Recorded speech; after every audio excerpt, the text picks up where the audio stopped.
Welcome back, everybody, to Be the Trader. Today, I have a very special guest, someone that you might have heard from on a different show, maybe a different podcast, or maybe you might have seen some of his blogs or articles on SMB Capital. He's a trader. He's also, I believe, he's a mentor as well. And John, I appreciate it's John Locke. For those who do not know, look him up on Google for sure if you want to get full in-depth background. But I will say he's going to give us a little bit about his background today. So, John, welcome to the show, man. Hey, thank you, Alex. Hey, yeah, and if you look up John Locke, you're going to find the great philosopher, which I try to emulate some of his quotes sometimes. But actually, look up Locke in Your Success, L-O-C-K-E in Your Success. That's how you find me, and you'll find that. So anyway, thanks for having me on. For sure. Hey, if you could tell me a little bit about, give us a little background, what got you started in trading, and then we'll just take it from there. Yeah, okay. So I guess I'm different than a lot of people. A lot of traders, especially mentors or somebody who have been in the options pits or they've traded all their lives or something like that. But the reality is I started out as a success and life coach. And I was life coaching, and some of my clients were traders. And I was at a success seminar one day. I come across this thing from Invest Tools. I don't know if you remember Invest Tools. I don't think they're around anymore. But I don't know, this was like in 2005 or something like that. It was many years ago. And I kind of, Phil Town was presenting. Do you know who Phil Town is? No, I don't know who that is. Yeah, he's one of the big guys in one of the big gurus, as they say, for value investing right now. But at the time, he was the promoter for Invest Tools. He'd come in and he'd do the seminars and stuff. And he kind of got me hooked on trading. He's a really great speaker. And I just kind of started from there, and things developed into where they are now. So what do you think? I mean, you were a life coach or success coach. Is that the same one and the same kind of? Well, it can be, right? So you can be a life coach and deal with everybody's feelings, or you can kind of be a success coach and try to get people off their butt and do something. Okay. and that's where I was at.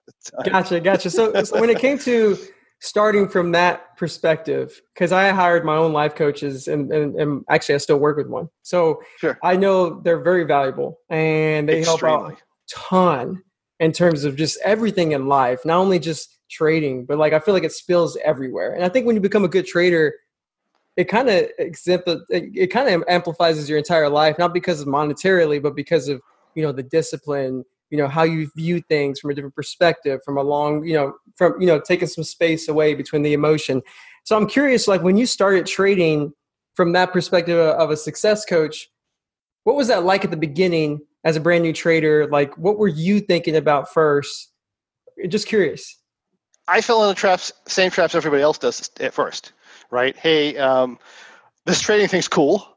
I think I want to make some money, right? So, let's start trading, and how hard can it be?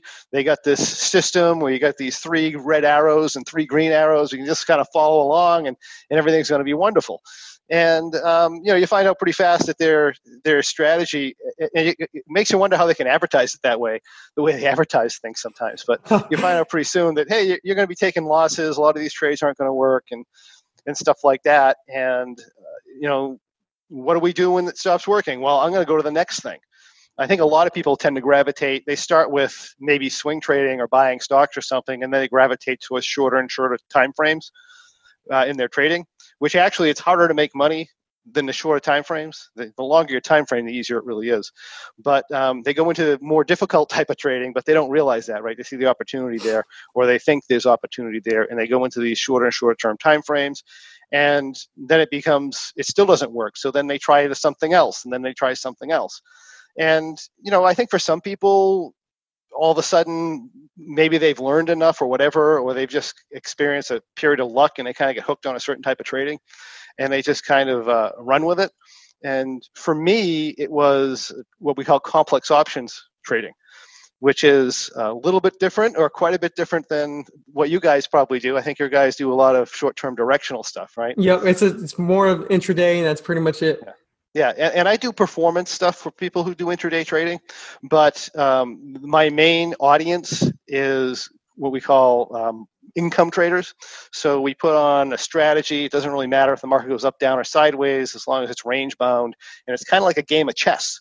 So we come in and we have this whole strategy laid out. and we put it together, and we make money over. Our trades usually last 30 to 60 days. Okay. Yeah. That makes sense. It's really cool. And so you kind of, like you said, you started like everyone else so you kind of jump from place to place in terms of different strategies, and then you landed in the complex options, right? Yeah. And I wasn't doing well there either. You have periods of time like everybody else. You have periods of time you do really well. You have periods of time then you do really crappy and go, oh, this sucks, and you go in to do something else, right? Yes. And that's the typical trader. And the funny part is you'll see traders do that for 10, 15, 20, 30 years. And I don't know why they keep doing it half the time, but they will do that. But at some point, go ahead. I don't mean to interrupt, but when you said something about, you'll find something that works, and then, for a while, and then you'll go through a little, dip, and then you maybe jump somewhere else. What do you recommend? Stick with what's been working, or jump somewhere else? Well, I think it's the whole general expectation of a person that they're going to find a rule set that's going to trade. They're going to trade, and it's just going to work, and it's going to work forever. That whole concept of trading is completely false. So, what they don't realize is that they're going to go through a learning process, and there's certain strategies that are going to work at certain times, and then they're not going to be profitable for a while, and then it's going to come back probably another 6 or 8 months. It'll be profitable again. Yep. And what people do is they chase the tail. So they get into this strategy. So if you've been in a strategy that's been profitable for a long time, chances are that strategy is going to be turning out of favor. Just like the market, it goes up, right? Everybody gets in at the top. So they see the history of the strategy and was doing well. All the internet guys are promoting it and all this other stuff. They think it's wonderful because they can show this little track record that they found. And people will jump into it. But they jump into it at the time when that strategy is likely to turn out of favor. And so they jump into it, and the good thing might be that strategy actually loses and turns out of favor right away. But what usually happens is they hit the top 3 quarters, and they'll go in and they'll try a couple of months at a really small size, and then they'll expand up to size, and then strategy turns out of favor, and they get whacked, right? Yep. And then they're like, oh, well, this really sucks. And then they go look for the next thing that's been doing well recently, and they hit it at the same cycle. And so rather than understanding why the strategy was winning, why it's not winning, and when it's going to start winning again, they're just going from one thing to the next because they're just hunting for the thing that's been doing well recently. And that whole cycle continues for years and years and years. The next thing you know, you're 50 years old like me, right? And a lot of people all this time's gone by and you're just not making it anywhere. Yeah. So, it's funny you say that, because I'm curious, when you just hit on something, you said, they're not realizing why it's happening, what's actually happening to make this move possible, to make this trade an actual setup for the time. How should people really think about, like, say someone's listening right now and they're listening to some guru on some ad, because you just go anywhere, they're probably watching an ad right now as they watch the show.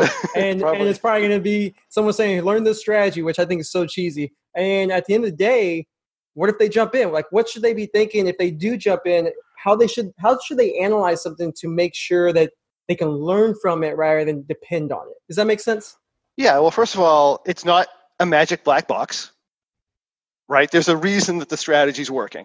So the first thing I think is to realize, or not have the expectation that I'm going to do this, it's going to work forever, and I'm going to be a full-time trader. That is just, it doesn't work that way, right? That's foolish. Or if you do that, sometimes it works long enough to become a full-time trader, and you do that, and then of course you get hit, and then it's a real problem, right? Because now you have a job. But realize going in, this is only a temporary thing. It has an edge in the marketplace right now. Why does it have an edge in the marketplace? And try to understand it from that perspective, and also understand why that edge is in the marketplace itself and when that edge shifts. Like, so for example, I have people who call me, I think what it was like 2014 or something. It was notorious for this. If after one of the big long runs up in the market, they call me with their directional strategies, and they say, I want to go out and I want to be a full-time trader, because I specialize in helping people transition into full-time trading. Okay. Right. So they'll come in and they'll say, I want to be a full-time trader. I'll say, okay, show me what you got. And the guys, and I probably got like 6 of these in that time frame, and everybody's doing bullish strategies. Yeah, no shit, you're winning. The market's going up every day. You can flip a coin, throw a dart at a dartboard. Doesn't matter. You're going to be winning. But this was an extended period of time. It was like a year and a half, 2 years. I'm like, well, what are you going to do when the strategy stops working? And they're like, what? They couldn't answer me. They had no idea. They didn't even consider that there was going to be a period of time when things aren't going to be functioning well, right? Or when they're going to lose the money. And that's the problem right there in a nutshell. They should realize that, hey, this strategy is making money because it's a bullish strategy. Everything's going up. I could buy anything and be making money. Instead, they think they're an awesome trader and they figured it out. And interesting. So I like that you say, look at every strategy as this is working right now and then try to learn from it rather than saying, okay, I'm going to learn this strategy, become full-time, because I made that mistake. And I definitely know. I mean, I've only been You're not alone. Yeah, I've definitely only been trading for like 3.5, 4 years. And I can tell you that here's one thing though. And I could be completely wrong on this. That's fine. But I think personally, I have not been looking at the markets as long as you have. And so I know this. And so I'm asking rather than telling. And I'm just showing you what I've witnessed. I'm curious if you've witnessed the same thing in terms of, I think strategies change. I think they evolve. I think the main picture doesn't change. I feel like the big picture on why it happens, doesn't really change. What really changes is how it happens, within the strategy over time. Because what I have learned is why? Because I track everything, every single thing, and I've been trading this one strategy for a long time. And I'm not saying it's always going to work, but I just know that it has changed though. There's been times where I went killing it, and then all of a sudden a month straight just treading water, and then maybe a week straight just losing, right? And then all of a sudden I realize, oh, it's changed.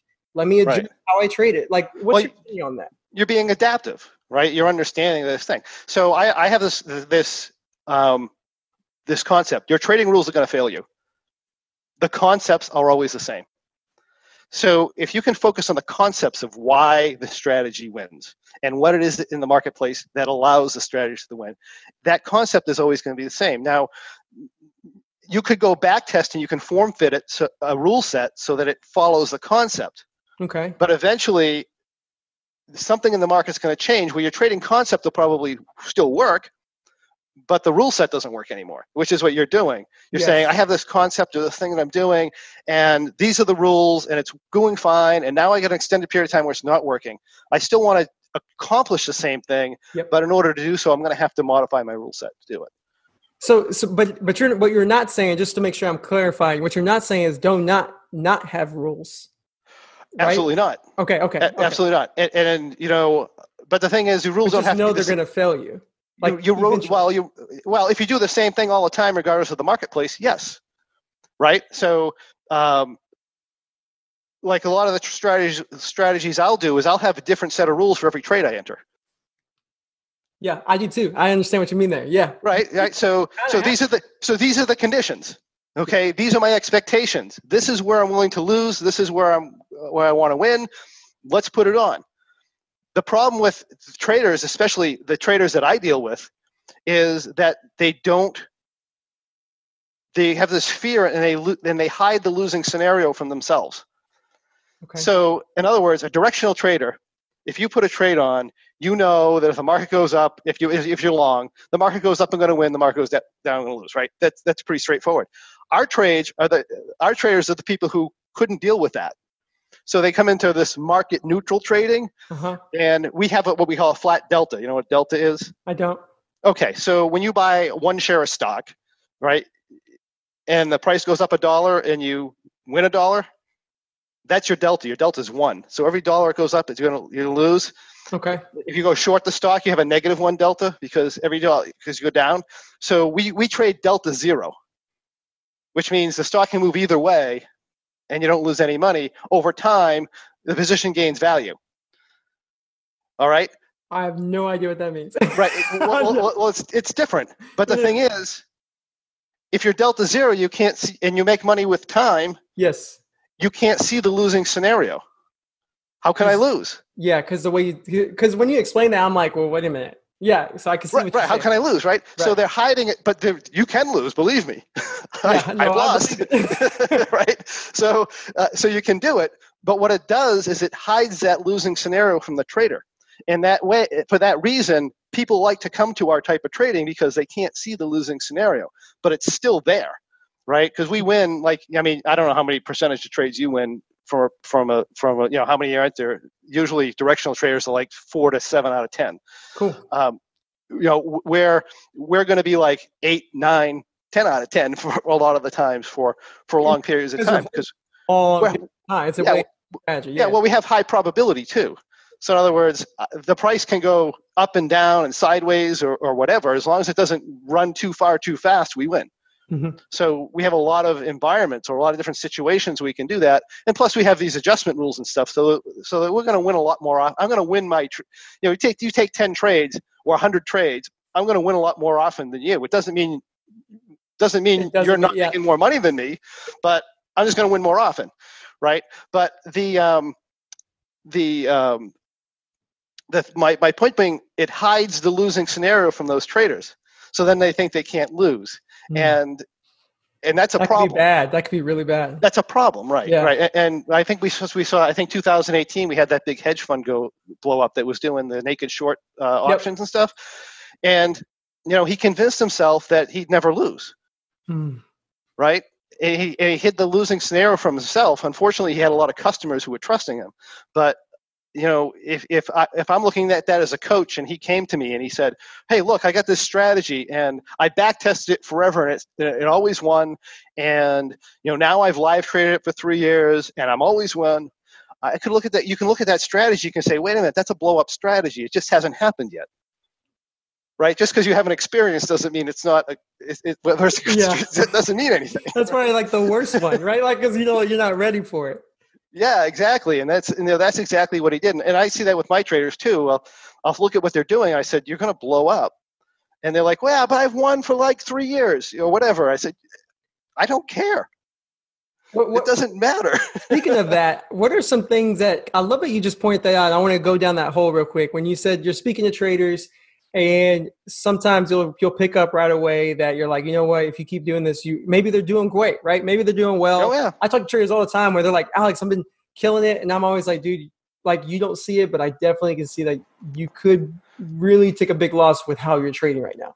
And so, because I've taken huge, people know my story, they follow my show. I've lost huge before. So I can tell you that sometimes you don't know what you don't know, right? And so I'm curious, like, what are some things that come to your mind that are either warning signs that someone can listen to this show and be like, "Oh, I say those things," or "I've seen those things," or "I'm doing that," and to know that they could be vulnerable so they can analyze it differently. You know what I'm saying? Well, I think the first problem is thinking you're invincible, right? In other words, go back to where we stood before. This is gonna work forever. And the other thing is are you actually following a process, or are you just kind of throwing shit at the fan? Right? Because you can do that. You can throw shit at the fan for a long time and make money. Yes. But it's not a process, and there's no way to evaluate that. And what you see with those traders is they're going with results, right? So we can talk about basing you don't want to base your performance off results. You always want to base it off process. Yes. And people say, "I can be a full-time trader because I've had good results." I say, show me your process. Show me your process. Show me what you're doing. Because I want to know, what's their position sizing strategy? How are they scaling up and down? What are they thinking at this time? What are they thinking at that time? How much risk are they taking on? I mean, you can make completely stupid decisions and win. I mean, that happens all the time, right? So when you do that, what happens in your mind? Well, I'm fantastic. I can do this again. And you're more likely to do this again, even with more money. Yeah. Right? We had a trader that did that. We're doing market neutral, but sometimes we kind of take a directional guess, and we allow the trades to get way out of whack, right? So he's trading this trade, and we had a big down move, and he basically bought into the pain, right? Mm-hmm. So he made it so he's more delta, or in your world that would be increasing position size, and he ends up winning the trade. And if I look at that trade, I say, that's fine that you did it. First of all, it's fine that you did it. It's not a problem. As long as you realize that you were lucky. You won the trade because you were lucky. It wasn't a good trading practice. It wasn't that you're a genius. You were freaking lucky. So as long as you do that. But what happened is he didn't realize that he was lucky. And the next time it happened, what do you think he did? He cranked it up even more. He was a bigger size. And it didn't come back. He wasn't lucky. Yeah. Right? So that's when I get the phone call. Oh, I've been doing good for the last 2 years, and now I just lost all my money. Yep. It's like, well, just because you were looking at results, you weren't looking at process, right? Yes. And that's what we need to do. We need to focus on, at the end of the day, did I follow my process? That's a win. Versus, did I make money? And we also have to look at our process too and make sure our process is responsible, because sometimes it's not, and maybe sometimes it's good to have other people look at it, right? So, we do this in our type of trading all the time. We back test strategies, and as you know, you have.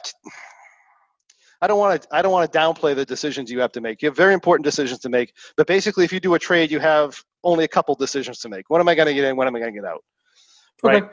We're saying, how are we going to do the market? What delta are we going to do? What price range are we planning for? What's the implied volatility going to do? And how are we going to change when the market moves around? Because like I said, it's like a big game of chess. Mm-hmm.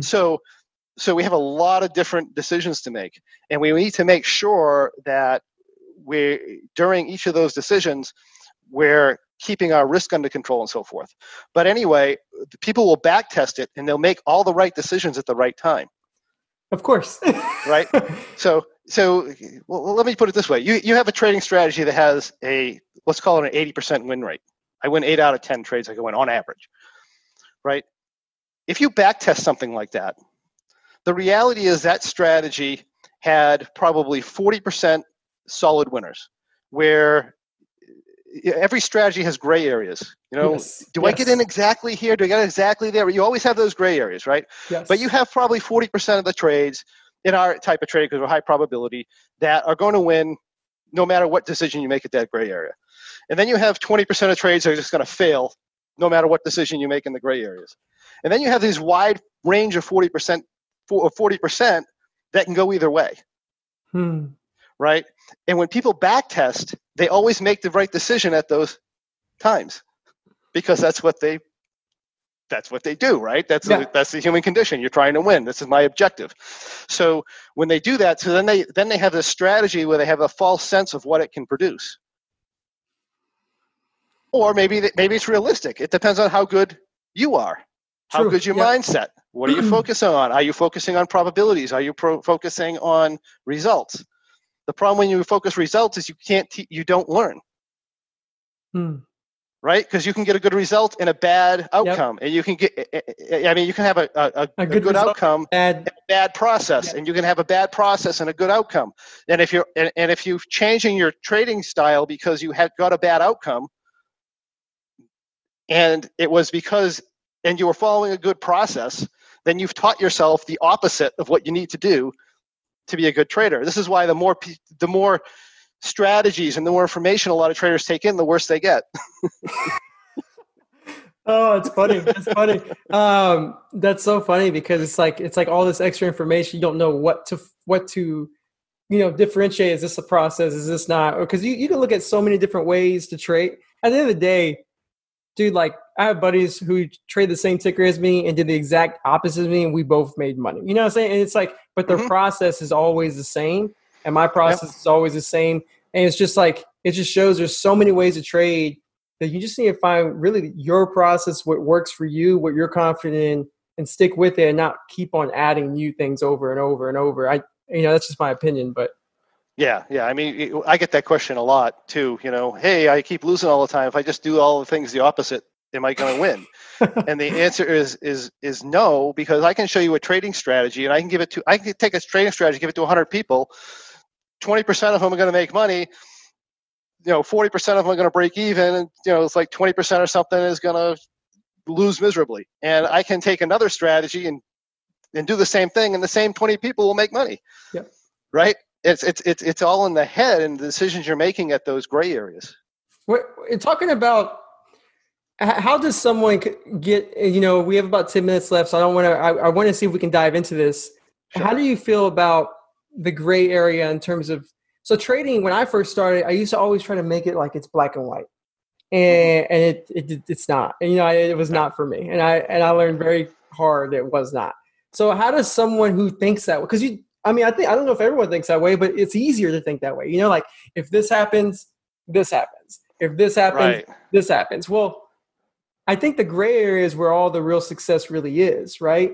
I have a strategy, but certain things need to happen on the tape or on the level 2 all together to give me that probability edge. So how does someone really take that switch to, do you feel, just from your point of view, to go from, it's not just simple black and white, it is gray, but that doesn't mean it's scary. You just need to know that it's in the gray. Yeah, it's about it's your ability to stay objective with what the market's doing, right? So if you take two people and one of them's secure, confident in himself, and that type of thing, and he can see both sides of what's going on, right? He can go in and he can make objective decisions based on some sort of a close actual probability of something happening.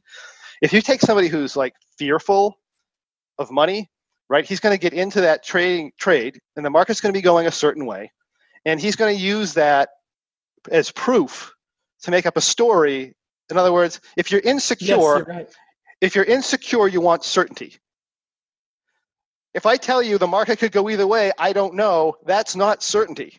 But that's the attitude you have to have, right? Yes. So if I'm looking for certainty, what I'm going to do is I'm going to see what the market's doing, and I'm going to relate that to whether I'm making money or losing money.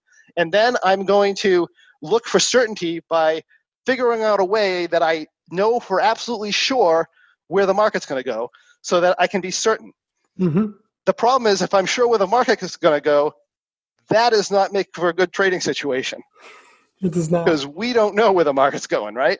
So that's the difference right there, right? So the guy who's afraid, rather than looking at all the options and looking for the probability of things to go a certain way, they convince themselves, because they need the certainty, they convince themselves that this is going to happen. Mm. And they make their decisions off of that. So when you get to a gray area where one guy is objective, the other guy has an agenda, right? And it has nothing to do with probabilities. It's all about what they want or desire at that time. It's what they're afraid of, or it could be the other way too. They could be like super overconfident and like, I know everything, right? So we need to be in the middle.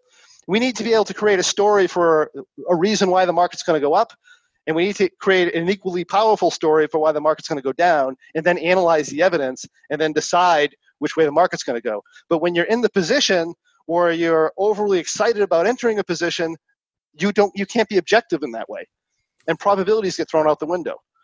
So the funny thing about a human being is we can logically explain a reason to take any action, right? If we're emotional enough about it. So yeah, absolutely. We have to realize that we do that, right? Yeah, no, it's so funny because I record my screen while I'm trading, and I talk into my mic, my head. Like I literally talk as like, all right, I'm watching this because here's what I'm looking at. Here's what I want to see happen, as if it's my journal writing, right? And then I type it out too, my plan, before I even trade it. And what I've noticed, because I've been doing this for a while, and when I go back and watch, it's so valuable when you go back and watch your losses, right? You go back and watch the losses and you see what you were thinking out loud.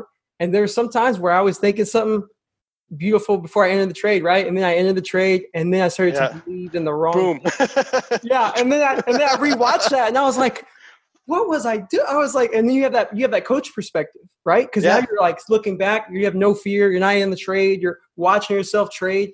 Dude, it's so valuable. So I agree with you 1,000%. And when I did that, it helped me see that way more clear. Because when you're in the moment, it's hard to see it. But like if you were my coach and we were just sitting here talking, you'd be like, and you were watching me trade, you would see it right away. You would see it right away. I have no stake in the game, right? Exactly. And so I think it's huge that you said that. One thing I want to ask you is, because you mentioned you help traders go full time, like in terms of thinking the right way.